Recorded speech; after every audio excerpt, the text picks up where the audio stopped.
Welcome to Childcare Conversations with Kate and Carrie.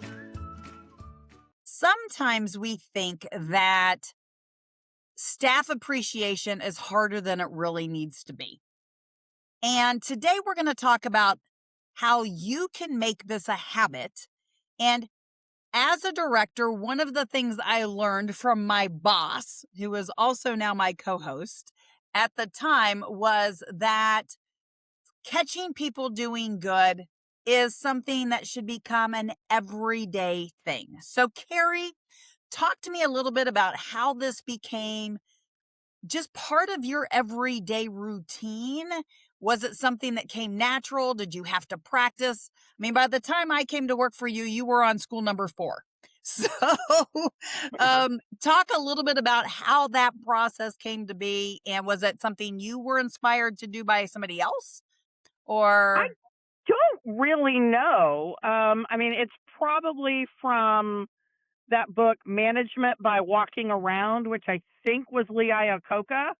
I could be wrong about who wrote it, but it was Management by Walking Around.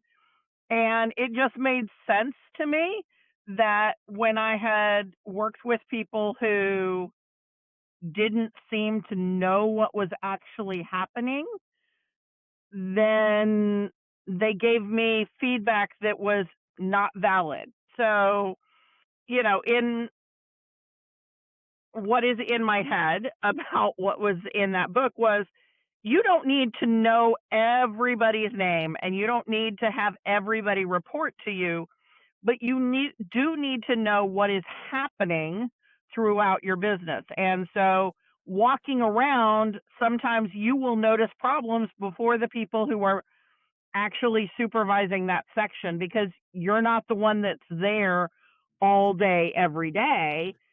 So when you walk through, you notice, aha, this is different than normal. So that's kind of my thought process, is that every day, twice a day, the manager of that department, that business, that school needs to walk around the whole thing once in the morning and once in the afternoon so that they can see what is happening throughout the program. And if you're an off-site owner, or if you're an owner of any kind, when you get to the building, you spend a short amount of time with the administrator of that school, with the director, the principal of that school, and then you walk the building. Because if you try to walk the building first, they will hound you because they have all these questions, all these things that have been in their head that they wanted to see you to talk about. So you've got to start with the conversation with them, and then you walk through the building. And again, doing it at the beginning of your visit to the school and at the end of your visit to the school without an agenda, like just with paper. Or, yeah, I still think paper. I'm not good enough on a tablet to do it on a tablet, but if you're good enough on a tablet, do it on a tablet. I've never been able to get the Apple Pen to really you work know, for me.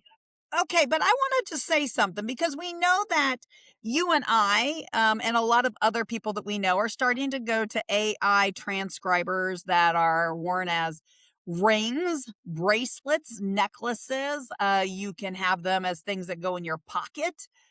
So, it might be something that this is a great opportunity to use one of those, right? It doesn't have to Yeah. necessarily be, now it does require you to talk unless you had one of the Well, secret video cameras, but yeah, and I think it's going to have a hard time getting all of the content of what's happening in a classroom. So I don't know that it's the best, because then you have to step out of the room and go, okay, Monica was doing a great job at circle time. Let's put a note in there. Where if I've got the tablet, or for me, a pen and paper, for Kate, it would be a pencil and paper. Um, for one of my daughters, it would definitely be the iPad and the Apple Pencil. Just taking a quick note, and then I can take, if I'm using I guess an advantage of using the tablet is you could take a picture of the thing that you're seeing, and that'll make it more real for your visual team members. that they can see what you saw that you're telling them is a good thing. Well, And my and that's a my goal that's is actually to a get the 3 positives to 1 negative. which is a great resource, and it is going to be my only plug, maybe. Is that Childcare Conversations actually has a whole group of content that we have inside of One Place Childcare. So if you've never checked out One Place Childcare, one of the things that we have is a catch them in the act, and it's for good and bad, and it's open to staff, it's open to parents, it's open to everybody. It's a QR code that you can have, and then it will record exactly what Carrie just said. So totally unrelated and kind of popped up in my head. But I think that's really important is, so one thing, let me just make sure I clarify this for everybody, and I can delete this tab that I have open, which is Management by Walking Around. The original book was written by Tom Peters. And Okay, I got so the wrong name. that's okay. And so we will have that. You can find that in our Pinterest. If you go to Childcare Conversations, we do have a Pinterest page, and it says Director's Bookshelf. And in there, you will find that book and a link to order it if you are interested in maybe coming up with your own version of your 3-minute walkthrough. And I think that what Carrie said is a really good and really important thing to remember, that leaders need to be visible. If you are a director or an owner and the only time they see you is when they come into your office, that visibility piece is just not there. And the walkthrough really strengthens relationships. And that was one thing that I saw Carrie do time after time, is because she had already talked to them before she did the walkthrough had that intent. And I think that that's what I really admired, was that when Carrie was present, she was present. And so she got to watch the kids without being distracted. She got to watch and engage with the teacher without being distracted. It wasn't, I'm making notes because I'm going around to see who's doing something wrong. I'm just coming to be. Yeah, Yeah. and I think when we say the 3-minute walkthrough, somebody who has one of those centers with 100 to 250, they're going, yeah, I can't do my building in 3 minutes.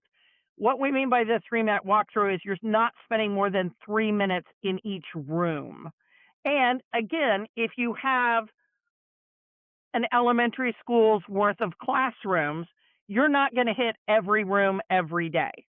So, this is adaptable. If you have an elementary school's worth of classrooms, then you have to make yourself a rotational chart. And over the 5 days, you get all of your classes. And you do that in a different order each week, so that maybe your 2-year-olds are Friday on the first week. Don't make them the Friday every week, because nobody wants to see 2-year-olds at the end of a week every week. Like, we need to mix it up. So, if you're a chart person, make yourself a chart so that you start like one age group in each week, whatever works for you. But you're spending 3 minutes per classroom, and the goal is to get to all of the classrooms. If you have a smaller school, every day, and if you have a larger school, at least once a week. If you've got a middle-sized school, where you've got 7 to 10 classrooms, I think you should be able to get to all of them twice a week. If you've You got know, 22 classrooms, that's hard to do every day. the real key point here is that this is a leadership habit. And so you start with doing it a couple of times a week. But the best way to start a habit is doing it 30 days in a row. So get out in your program, set yourself a time. So if you've only got 15 or 20 minutes to start with 15 to 20 minutes, and then get yourself into a routine, because that is absolutely going to be key. Now, Carrie, And we've been wait, hang talking on. about, When you said a thing, and so I want to, it made something pop in my head, which is start doing it. And I want you to realize that when you start doing it, the teachers are going to pounce on you when you walk in the room, because they haven't seen you in the room if you haven't been doing this. So be aware the first few times you do this, you may not get a whole lot of observing done because the teachers are like, "Oh, they're in my room. I can ask the 27 questions I've had waiting." And that's okay. That is a normal part of the adjustment. And then if they see you every day or every other day, depending on the size of your program, they will have less stored up questions. And then you can actually do the observing. So just be prepared that there will be a little bit of pouncing when you first start doing this, if you haven't been doing it, if you've been in the office, or if they're used to you coming in to just shoot the breeze with them. And so they think that when you come in, you're just coming in to chit chat. No, this is a time to actually get some work done. It's not chit chat time. So you may have to have some sort of nonverbal signal that this is not chit chat time, like having the colorful clipboard with your paper on it, or, I have the iPad and the Apple Pencil, whatever the thing is, so that they can tell, aha, this is chit chat visit versus this is observation visit. Absolutely. Now, over the last couple of days, we have been doing a series. So we have a 6-part series on staff appreciation. This is episode 4. Carrie, what does this have to do with staff appreciation? We're 11 minutes into today's episode, and I'm not sure that people understand how this actually is staff appreciation. Because you're seeing what they actually do. And if they're dealing with a child who is having a complete and total meltdown, you see how they handled that complete and total meltdown, and you can give them positive feedback. Once they're done, don't try to do it in the middle of the meltdown, but you can send them one of the things that I think is great about what we have available in technology is that you can record a short video and send it to them via text message or through a communication app and say, hey, I saw this in the classroom. I know it was hard when Palin was losing his mind, but I really appreciated the way you were able to keep your composure and how you just kept singing songs that you knew that Palin usually liked. It was really inspiring to see that. And so you can send that video 10 minutes later, and then they'll get it when they get their phone to go to the bathroom, because everybody knows you obviously need your phone to go to the bathroom. And that will give them a smile for the rest of the day, because you actually saw them going through a hard time and you appreciated that they were going through a hard time and you recognized it. So Absolutely. that Absolutely. whole So I being hopefully seen. Yeah, so hopefully one of the things that you're getting from this is that staff appreciation isn't something that happens um, only when you think about it. In other words, it needs to be what you think about all the time. And I'm going to come back to leadership habit, because that's exactly what this is. I think that if you get the book, maybe go back and listen to this episode a couple of times, take some notes for yourself. And if you're one of those people and you've got a lot on your to-do list, actually put this on your calendar as a reoccurring standing appointment. Maybe not something that blocks you as busy. So in other words, if somebody wants this time as a tour, let them have the time as a tour, but put it in your calendar, again, as a habit every single day, just like you would do if you were working out or you were exercising, trying to get more water in your day. Any of those things that we know make us a better person. So regardless of what your daily habits are, if you need to anchor it to something that's a daily habit, and I'm going to use a cup of coffee. If one of the things you do every single day that you're at your program is you go get your second cup of coffee from the kitchen or from the break room, why not anchor it to your 3-minute walkthroughs? This doesn't have to be a Absolutely. whole new thing. So, all right. So, Carrie, is there anything else that we want to give folks as tips on getting started with a 3-minute walkthrough. It is a great thing to do when you're frustrated. When you are frustrated with some paperwork, or you are frustrated because somebody has called out for the third time in 2 weeks, instead of sitting in that frustration, get up and walk around and look for some of the awesome things your team is doing, and it will change your whole mood. And take a bottle of bubbles with you, because maybe somebody's class is having a little bit of a meltdown, and you can go in and blow bubbles and make their life a little bit easier. Those bubbles are great. Again, you can do the observations, but that doesn't mean that you can't include some sort of a nice something.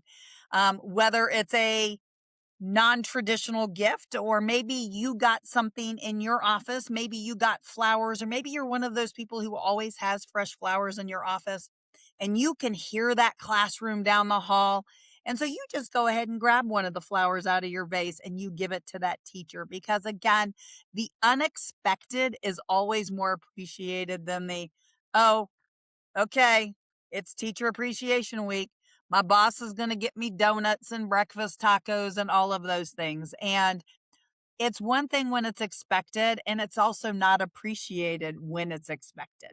So, Absolutely. all right. Hopefully you got something new out of today's show, and we would love for you to continue to listen to the next 2 episodes as we wrap up the 6-part series on staff appreciation.